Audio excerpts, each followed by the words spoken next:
नमः शिवाय। ओम नमः शिवाय।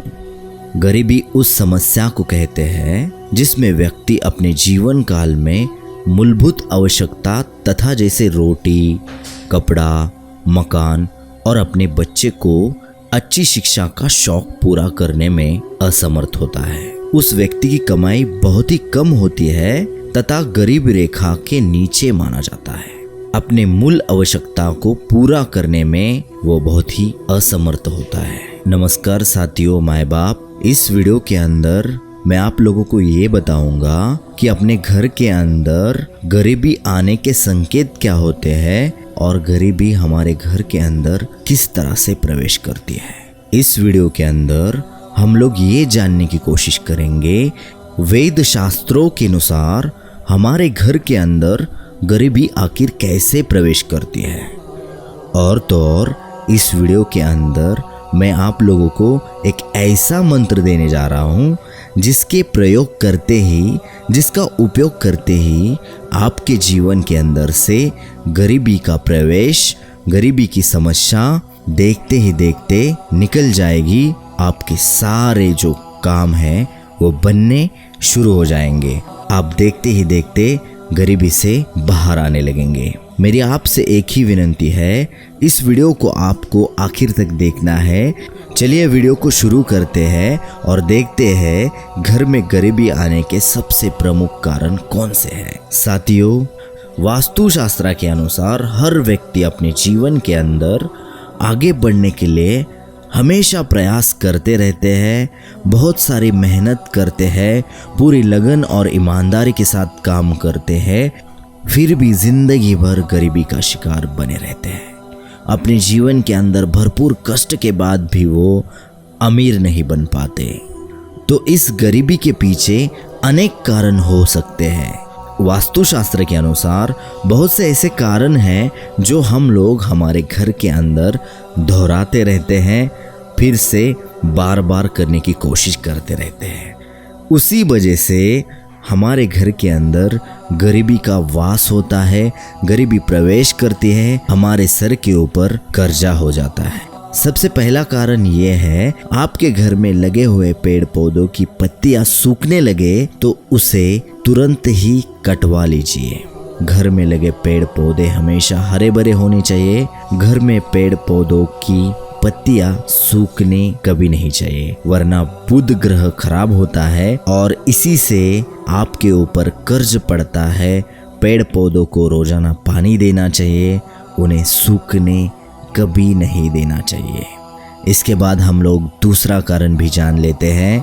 घर में लगे हुए तुलसी का पौधा कभी भी, याद रखिए, कभी भी वो पौधा मरना नहीं चाहिए। घर के बीच आंगन में लगा तुलसी का पौधा शुभ माना जाता है। जिस घर के सामने का तुलसी का पौधा सूख जाता है उस घर में मुसीबत और दरिद्रता आने के संकेत माने जाते हैं। तीसरी बात हम लोग जानने की कोशिश करते हैं, सुबह सूरज निकलने तक सोते रहना। खास तौर पर महिलाओं को रात में जल्दी खाना खाकर जल्दी सोना चाहिए। सुबह का सूरज उगने से पहले नींद से उठकर अपने देवी देवता की पूजा करनी चाहिए। अपने घर के सामने तुलसी के पौधे को पानी देना चाहिए, उसकी पूजा करनी चाहिए। अगर कोई भी महिला ऐसा करती है, सुबह सूरज निकलने से पहले अगर वो उठती नहीं है, सोती रहती है, उसके घर के अंदर मुश्किलों की बारिश होगी। चौथी बात भी हम लोग जान लेते हैं, घर के अंदर काली चींटियां। याद रखिए, घर के अंदर अगर आपको काली चींटियां दिखने लग जाए, घर के खाने पीने के नमकीन पदार्थों में काली चींटियां लगने लगे या वो ज़्यादा बढ़ने लगे तो समझ जाना चाहिए कि घर के अंदर कोई बड़ा संकट आने वाला है। आपको आने वाले समय में बुरा देखने को मिल सकता है। तो हमको ये भी याद रखना चाहिए कि ये काली चींटियां हमारे घर के अंदर आ रही है या उनका वास बढ़ने लगा है तो इसका कुछ तो इलाज करना चाहिए। काली चींटियां भी हमारे घर के अंदर गरीबी और दरिद्रता लेकर आती है। साथियों, वीडियो में आगे बढ़ने से पहले आप इस वीडियो को लाइक कर दीजिए। अगर अभी तक आपने इस चैनल को सब्सक्राइब नहीं किया है तो चैनल को ज़रूर सब्सक्राइब कर दीजिए। पांचवी बात भी हम लोग जान लेते हैं, घर में छिपकली का होना। हम लोग छिपकली को बहुत बार नज़रअंदाज कर देते हैं, उसे देखकर भी छोड़ देते हैं। लेकिन घर के अंदर अगर छिपकली मिल जाए, दिख जाए, तो उसके वजह से भी हमारे घर के अंदर गरीबी आ सकती है। अगर किसी काम से आप घर से बाहर गए हैं और वापस आते ही आपको घर के अंदर छिपकली के दर्शन हो जाए, तो इसका मतलब ये है कि आपका बुरा समय जो है वो जल्दी ही शुरू होने वाला है। आपको पहले ही समझ जाना चाहिए और उस बुरे समय से हिम्मत से काम लेकर तैयार होना चाहिए। कभी कभी बुरा समय आता है और बुरा समय निकल के चला जाता है और अच्छा समय भी वापस आता है। तो घर के अंदर छिपकली मिलने से ये संकेत भी आपको, अगर आप बाहर से घर में आ रहे हैं और आपको छिपकली के दर्शन हो रहे हैं, तो इसका मतलब ये है कि आपका बुरा समय जो है वो शुरू होने वाला है। छठी बात भी हम लोग समझ लेते हैं, घर में झाड़ू का उल्टा सीधा रखना। घर का झाड़ू घर में लक्ष्मी जी का सूचक है, क्योंकि वो दरिद्रता को घर से बाहर निकालता है। इसमें घर में सुख, समृद्धि, धन, दौलत आती है। साथियों, झाड़ू के ऊपर कोई भी चीज़ नहीं रखनी चाहिए और उसे कभी भी अपने दरवाजे के पास रखना नहीं चाहिए। उसे आप किसी भी कोने के अंदर रख सकते हैं, लेकिन हम लोग जहाँ से आते जाते हैं, घर के अंदर हम लोग आते हैं या हमारे कोई दोस्त मेहमान वहाँ से प्रवेश करते हैं, उनके सहवास में झाड़ू आना नहीं चाहिए।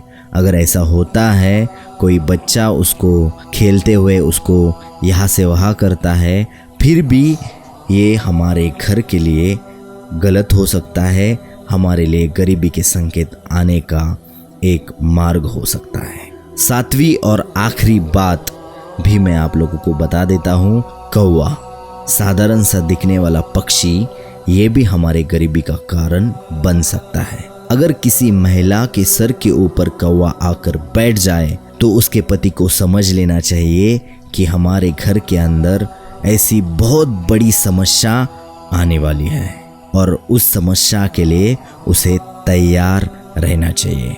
कौवा एक साधारण पक्षी है, फिर भी हमारे लिए वो बहुत बड़े संकेत लेकर आता है, बहुत बड़े संदेश वो हमें न जाने देते रहता है। साथियों, अब तक हमने इस वीडियो के अंदर घर में गरीबी आने के कुछ प्रमुख और साधारण कारण देखे और इससे ये सीखने की कोशिश की कि अगर हम लोग भी ऐसी गलतियां करते हैं तो उसे सुधारना चाहिए।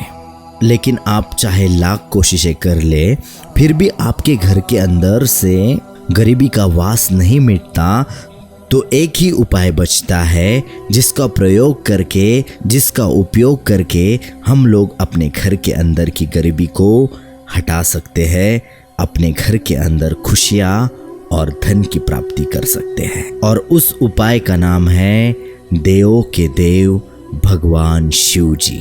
शिव जगत गुरु है, शिव ज्ञान है, शिव विवेक है, तप के रूप की शक्ति है, संकल्प और पुरुषार्थ की प्रेरणा देते हैं। दरिद्रता और अभाव को दूर रखने के लिए विशेष मंत्र मैं आप लोगों को देने जा रहा हूँ।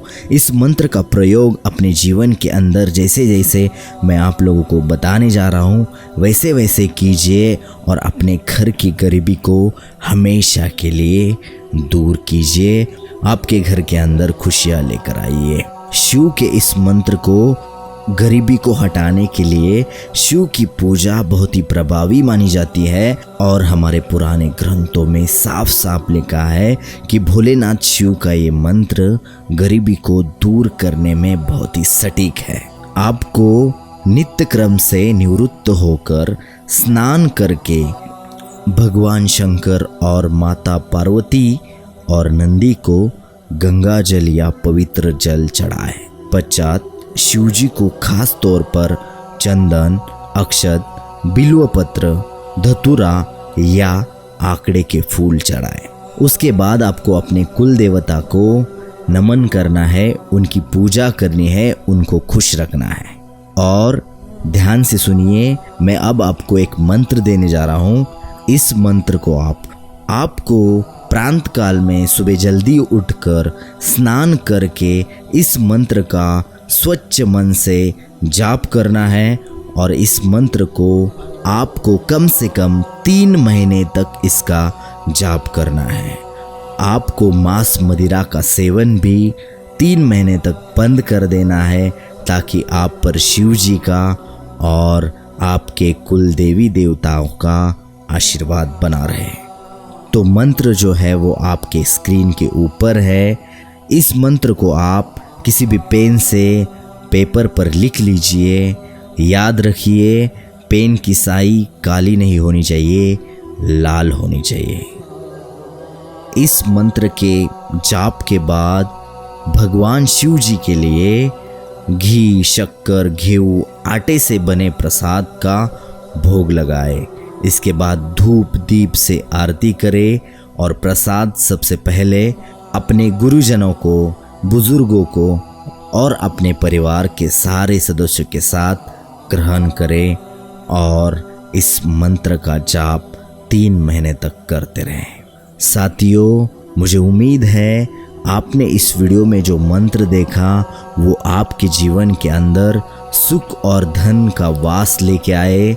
सुख समृद्धि से आपका घर और आपका परिवार भर जाए और आप गरीबी से मुक्त हो जाए। तो इस वीडियो में इतना ही। अभी तक आपने हमारे चैनल को सब्सक्राइब नहीं किया है तो हमारे वेद शास्त्र चैनल को सब्सक्राइब कर दीजिए और अपने दोस्तों के साथ शेयर भी ज़रूर कर दीजिए। मिलते हैं अगले वीडियो में, तब तक के लिए बहुत बहुत धन्यवाद। नमस्कार। ओम नमः शिवाय। ओम नमः शिवाय।